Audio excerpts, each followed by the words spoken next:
I got a black cat bone. I got a mood.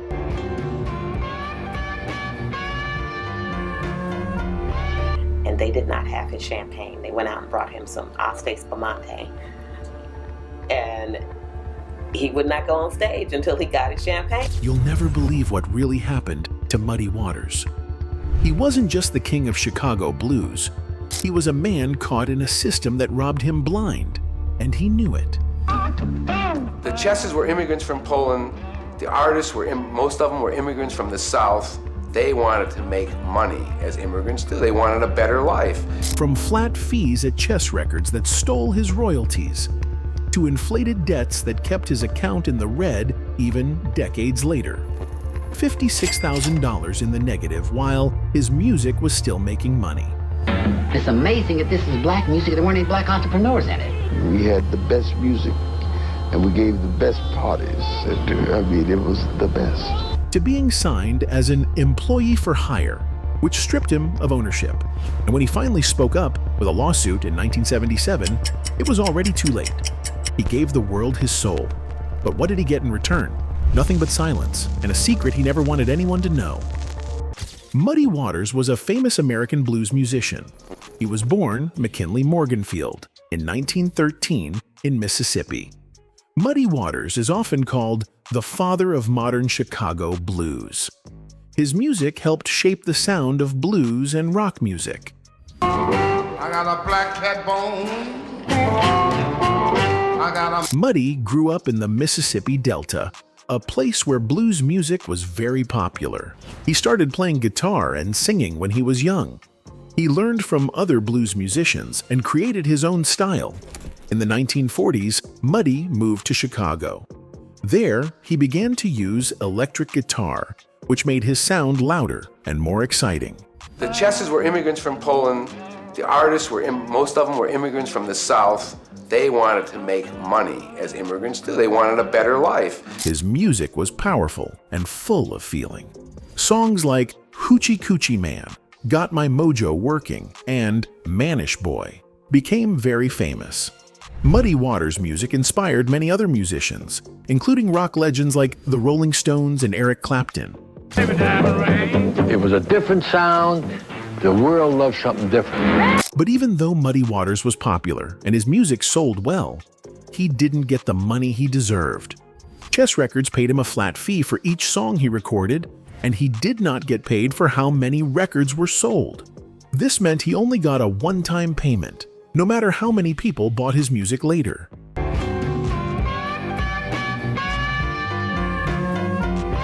The idea of flat fees may sound simple, but it was very unfair. For example, let's say Muddy Waters recorded a song, and Chess Records gave him $100. That was all he got. If the song sold thousands of copies, the record company made money every time someone bought it.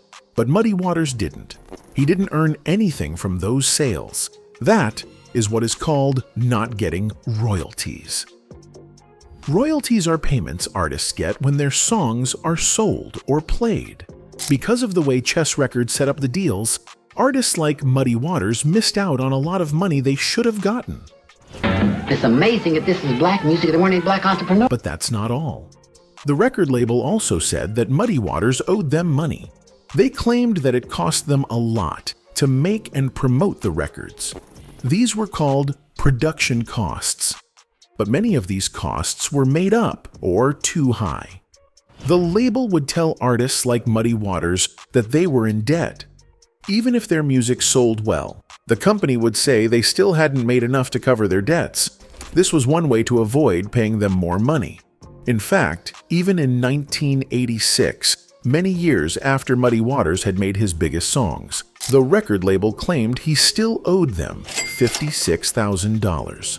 That's a lot of money. And yet, in the same year, his music had earned over $25,000 in royalties. But he didn't see a penny of it. Why didn't the money go to him? Because the company said he still hadn't paid back the production costs from years ago. This was not just unfair, it was painful. Muddy Waters worked hard to make music that people loved, and the company made money from it. but he was left with nothing. This wasn't just a one-time mistake. It was part of a bigger pattern. Other famous blues artists like Howlin' Wolf, Bring me my ruddy shoe. Bo Diddley,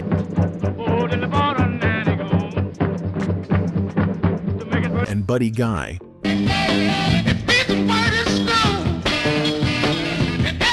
were also treated the same way. They were told they owed money to the company, and they were never given the royalties they earned from record sales. In the years after Chess Records was sold to other companies, these debts stayed on the books. In the 1970s, a company called GRT owned the Chess catalog, but they went bankrupt.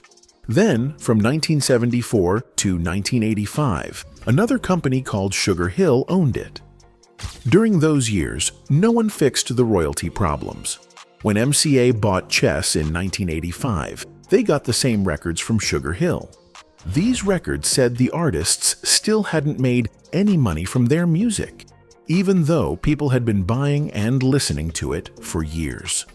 Finally, in the late 1980s, people started to speak up. An artist rights activist named Scott Cameron worked to help the artists and their families. He represented the estates of Muddy Waters and Howlin' Wolf. He said it was time for these musicians to get the money they were owed. These artists never got a royalty check in their lives, he said. He worked with MCA and others to fix these old wrongs. MCA began looking through the records and saw that almost every artist account had unrecouped balances. That meant the company still claimed artists owed money, but there were no clear records to prove those debts were real. The people at MCA made a decision.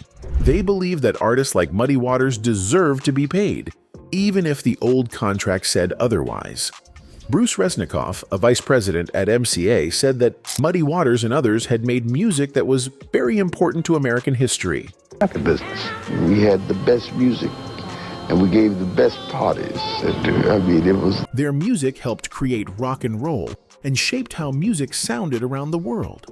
Resnikoff said it was only right to pay them fairly now, even if it was years too late. MCA also decided to give the artists new contracts. These new deals said they would get paid royalties twice a year. That was a big change from the old flat fee system. Another big change was the royalty rate. Back in the 1950s, if a musician did get royalties at all, it was usually about 4.5% of 90% of the sales. That's a very small amount. MCA decided to raise it to 10%, which is a more modern and fair rate. That way, Muddy Waters and other artists could finally be treated like today's musicians. Howell Beagle, the head of a group called the Rhythm and Blues Foundation, said this was a big step forward. He said that no artist in the 1950s ever got a 10% royalty. By paying that rate now, MCA was helping make up for the money these artists missed out on in the past. I got a black cat bone. Part of the problem back then was that many blues artists didn't understand contracts. It's amazing that this is black music. There weren't any black entrepreneurs in it. Some of them couldn't read or write. They didn't know how to protect their rights. Many didn't even know what royalties were. All they wanted was to get a song out, so they could get booked to play at clubs and make money from live shows. They didn't think much about how long their music would last, or how much it might be worth in the future. But today, we know how valuable that music became. Muddy Waters helped shape music for generations. His songs inspired rock stars like Eric Clapton and bands like the Rolling Stones. These modern musicians became rich and famous, partly because of the sound Muddy Waters helped create. Get ready, red body can be. You know, I mean, it's come on, shout it up. So Friday night, Saturday night, just got paid, you know? And it was city blues, and they were inventing. There's another reason Muddy Waters and other chess artists were treated so badly. Many of them signed employee-for-hire contracts. This kind of contract means the company owns everything you make. Muddy Waters didn't own his own recordings or his songs. Chess Records owned them. So even though he wrote the songs and performed them, he had no control over them. He couldn't sell them, license them, or earn extra money from them. This kind of deal was very common back then, especially for black artists. Record companies used these contracts to keep control of the music and avoid paying the artists more money later. Muddy Waters once said that he heard his style in the music of Cream and Eric Clapton. He said that made him feel proud, even though he didn't own the music. It showed how big his influence was, but it also showed how unfair the system had been. While Muddy Waters lived a modest life, many of the artists who followed his style became millionaires. In 2013, Mick Jagger was said to be worth $300 million.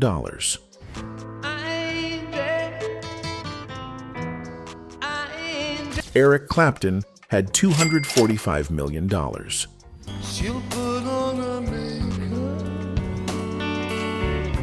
These musicians owe a lot of their success to Muddy Waters, but he never got to enjoy the same kind of riches. In 1976, Muddy Waters sued the Chess Brothers. Even though he once said he didn't have hard feelings, he knew he had been treated unfairly. The case was settled outside of court, which means they made a private agreement without going to trial. Later, Marshall Chess, the son of one of the founders, tried to explain what happened. He said that many of the blues artists had hard lives. He claimed they would often spend money quickly and come back asking for more. He tried to make it seem like the artists were to blame for their own money problems. But the truth is, the record label had all the power, and they used that power to keep the money and control the music. It's been 35 years since Muddy Waters passed away, but his family is still fighting in court over his money. The fight is about royalties. His children say someone didn't handle that money right and took millions of dollars that should have gone to them. Muddy Waters, whose real name was McKinley Morganfield, was one of the most important blues musicians in history. Many people say he helped create blues rock. I began it in Mississippi. I first started blowing the harmonic with it. When I went down. And I became, by 17, 18, I switched over to guitar. His music even inspired famous British rock bands like the Rolling Stones. Get ready, body can be. You know, I mean, it's come on, shout it up. Friday night, Saturday night, just got paid, you know? And it was city blues. And they were inventing it as they went along. The Rolling Stones got their name from one of Muddy Waters' songs called Rollin' Stone. He helped bring the blues to new generations of fans all over the world. In the late 1970s, Muddy met Scott Cameron. Cameron became his manager and helped Muddy in the later years of his career. Muddy trusted him a lot. Before Muddy died, he made a will. In that will, he said that Cameron could handle all the work related to his music, like royalties and licenses. Muddy also said that the money earned should be shared with his children twice every year. So after Muddy died, Cameron kept managing his music and giving money to the family. When I was 13 years old and my father was coming to pick me up from the airport, and he had fans that were waiting to get an autograph. So that is when I realized, well, maybe my father's famous. But years later, Muddy's children started to worry. They thought something was not right with the money. They believed they were not getting everything they were supposed to get. So in 2015, they went to court. They asked a judge to reopen Muddy Waters' estate. That means they wanted the court to look again at his money and belongings to see if anything was wrong or missing. A judge named Paul Fullerton agreed with them. He said that Muddy Waters' estate was never properly closed after his death in 1983. That meant it was okay to reopen the case and take another look at what happened to his money. This made the management company, which Cameron had created, very upset. They said it had been too many years and that the case should stay closed, but the judge allowed it. The court then made one of Muddy's daughters, Mercy Morganfield, the new person in charge of the estate. Mercy and her siblings started looking into where all the money had gone. They believed that from 2008 to 2014, almost $2 million had gone missing. They thought Scott Cameron took the money for himself and his family. So they filed more court papers to get that money back from the management company. Cameron had already died by then, and now his widow runs the company. She says the family is wrong. She believes that the court made a mistake by reopening the case. She also said that Muddy's children are not even allowed to control his estate, according to the will. So now both sides are fighting over who really has the right to manage Muddy's music and money. There is also a fight about Muddy Waters' guitars. These guitars were very special to him. Cameron's widow gave 2 of them back to the family in 2017, but she later said they didn't follow Muddy's wishes. She said he wanted the guitars to go to a museum. Since the family didn't do that, she now wants the guitars back. This added more tension to the already messy court fight.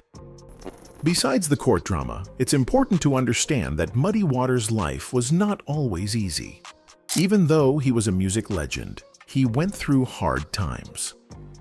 In 1969, things started to fall apart. His music wasn't as popular anymore, and younger musicians were getting all the attention. That made it hard for him to stay in the spotlight.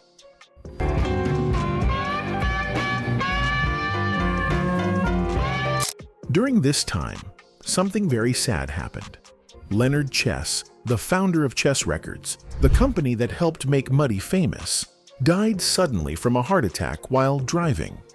Chess Records had played a big role in shaping Chicago blues music, and Leonard Chess was a big part of Muddy's success. His death was a huge loss for Muddy and for the music world. Let's Go in rotation. Chuck Berry was born after Muddy Waters. He was one of our first artists. Also, Muddy had to stop drinking hard liquor. Or so. When I went to college in Mississippi, he came there and he did a concert for me.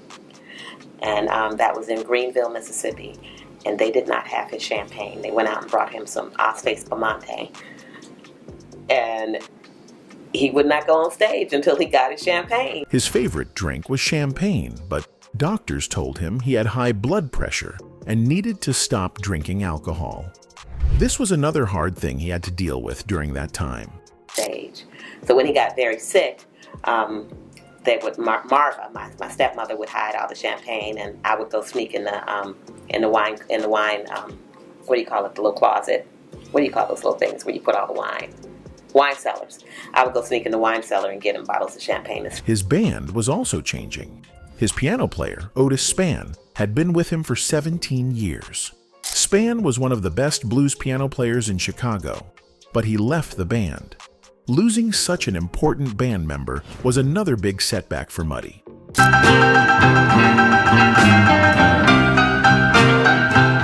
Something even worse happened. In November 1969, Muddy was in a bad car crash. He had just finished a show in Tennessee and was heading home.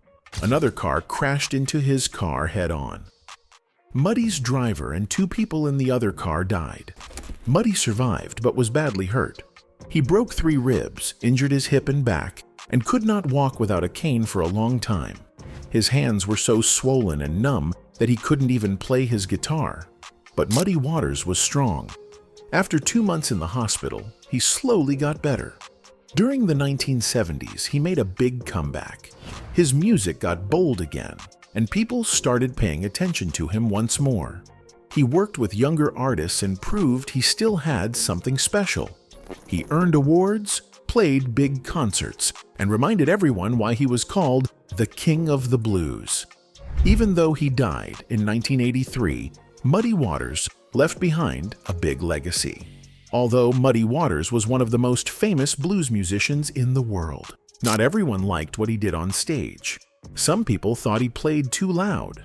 Others didn't like that he used electric instruments instead of the old, soft acoustic ones. When Muddy went to England for the first time in 1958, people were shocked. They expected slow, soft blues, but he came with loud electric guitars. That's where you get to see these phenomenal guitar skills that people talk about, where he just plays an entire, I want to say it's a minute-long riff on the guitar. One man in the crowd said that every time Muddy touched his guitar, it got louder and louder. The noise pushed the man back in his seat, and finally, he walked out the door. A music writer in England wrote a bad review. Muddy read it and said, "Now I understand. The people in England like soft guitar and old-style blues. Next time I come here, I'll try to learn some of those songs." Muddy's visit to England showed how much the world was changing. Before rock and roll became big, many thought only Americans could play real blues music. But that wasn't true. British musicians like Ottilie Patterson, who sang with a strong voice,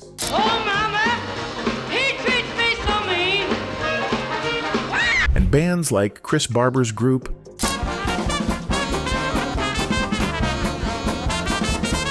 played great blues music too. Their performances were full of energy and feeling. This proved that British people did understand blues and could play it well. It wasn't just about being American. It was about the soul and emotion in the music. This helped change how people around the world thought about blues and rock music. Muddy's music reached people in powerful ways. His popularity in Britain gave his career a new life. In the 1960s, British bands like the Rolling Stones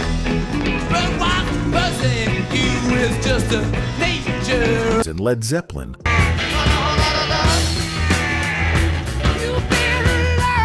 loved Muddy's music.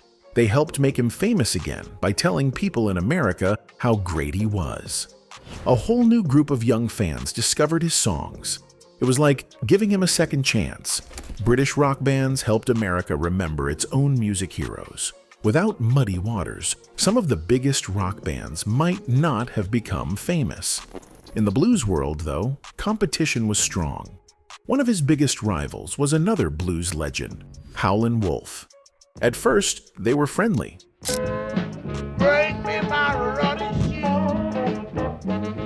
When Wolf came to Chicago in 1952, Muddy even let him stay at his house. But soon, they became enemies. They were both stars, and each wanted to be the best. Wolf didn't like that Muddy was getting more shows. In 1955, Wolf complained to a musicians' union, saying that Muddy had taken gigs away from him. Things got tense between them. They even tried to take each other's band members. Muddy took Wolf's guitarist, Hubert Sumlin. Then, Wolf got back at him by stealing sax player Eddie Shaw. It was a real tug of war. Wolf was very serious about his music and how his band acted. He made sure his musicians were on time, dressed well, and didn't drink or smoke during shows. He treated his band with respect and even gave them health insurance, which was rare back then. Muddy, on the other hand, had a more relaxed group. His band liked to party, drink, and have fun, even on stage. A bass player named Jimmy Lee Morris once said that everyone in the band was drunk most of the time. People even called them the Muddy Waters Drunken Ass Band. But for Muddy, that was just part of the blues life. Muddy once introduced himself by saying, "I'm just as restless as the deep blue sea." This showed how he felt inside, always moving, always searching. One of his early songs had him working with Little Walter, a brilliant harmonica player. They made amazing music together. Even before they had fancy equipment, their sound was full of life and soul. These early recordings are now treasures. They show just how talented and creative Muddy and his friends were. Howlin' Wolf, on the other hand, had his own style. Rough, wild, and strong. Oh, my baby, give me gasoline. He had a deep voice and powerful stage presence. In one of his songs, he said, "I want you to ride with Daddy while the moon is shining bright." It sounded sweet and playful, but people knew what he really meant. Wolf wasn't afraid to sing about love, pain, or fear. In his song Evil, he warned others to watch their homes and their relationships. He was worried someone might take his wife while he was away. These songs spoke to real feelings people had. Muddy also recorded his own version of Evil in 1957. He had James Cotton on harmonica and Pat Hare on guitar. The song had a strong and dark feeling. Some say it sounded like a preacher's sermon mixed with deep pain. Sadly, Pat Hare later did something truly terrible. He wrote a song called I'm Gonna Murder My Baby, and then actually did it. He was sent to prison, where he stayed until he died in 1980. It was a sad ending for a very talented man. But even from prison, he kept playing music in a jailhouse band. Later in their lives, Muddy and Wolf started to calm down. They got older and realized they had more in common than they thought. Sometimes they would go out to eat together. Muddy even visited Wolf's house for dinner. On stage, they still acted like rivals, but off stage, they respected each other. They were both legends, and they had survived a tough business.